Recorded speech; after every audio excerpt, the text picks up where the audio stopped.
balita na ika'y mawiwi. So mga par, matapos nga po natin sinabi na mas maganda na tune-up fight para sa WBC Bantamweight Champion Junto Nakatani, ang angas ng Pinas General Casimero para sa kanyang preparasyon sa future fight nito kontra sa Japanese monster na Naoya Inoue, dahil si Cuadro alas lang po mga idol na merong lakas na posible tumapat at pumantay kay Inoue. Bagamat maraming mga Pinoy boxing fans mga idol ang nagsabi na imposible daw kunin ni Junto Nakatani si Casimero bilang kanyang tune-up fight sa Super Bantamweight Division. Masyadong delikado daw mga idol ang Pinoy 3 Division Champion para lamang gawing tune-up fight ni Junto Nakatani. Baka magkabaliktad daw mga idol ang sitwasyon ni Casimero at Junto Boy. Imbis na hapon na magiging bida dito, siya pa ang gawin na tune-up fight ni Casimero at tuluyan ito gagawin na stepping stone ng Pinoy para makuha nito ang laban kay Inoue. Well, may point naman talaga mga idol ang mga Pinoy boxing fans dahil nangyari na nga ito dati mga idol sa naging laban ni Sulani Tete kay Casimero. Akala ng South African fighter pagkalawang lang si Cuadro alas sa kanya, pero siya pala ang pinagpag ng Pinoy sa ibabaw ng boxing ring.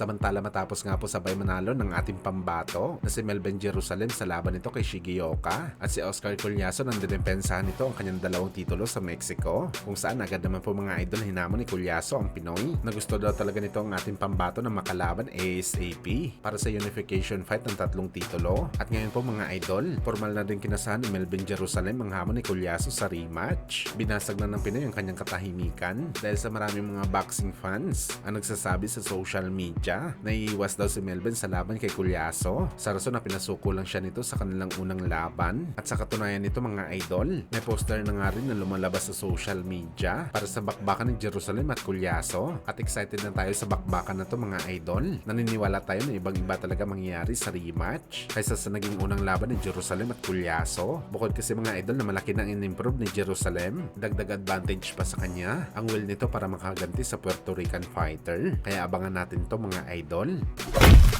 Sa kabilang banda naman mga idol, dating unified champion na si American may naging pasabog sa kanyang social media account kung saan mga idol sa naging party ng paghamon ni American sa ating pambansang kamao Manny Pacquiao ay naglabas ito mga idol ng poster nila ni Boss Manny para sa kanilang exhibition fight na gaganapin sa August ngayong taon sa London. At ang nakakatawa dito mga idol, tugma din ang post na to ni American sa naging interview ni Manny Pacquiao kamakailan lamang. Nagagawa pa daw ito ng isang laban sa July o di kaya sa August ngayong taon. At sa katunayan nito mga idol, dumaan pa daw si Pacman sa masusing medical exam para i-renew ang kanyang license. Kaya abangan natin to mga idol. Kapag totoo talaga ang poster na pinost ni American na maglalaban sila ni Boss Manny, magandang matchup to mga idol. Siguradong basagan to. At alam na natin mga idol na matagal na talaga gigil si American na gumanti kay Pacman matapos pumutok ang issue nito nang pinatulog daw siya ng Pinoy legend dati sa sparring nila.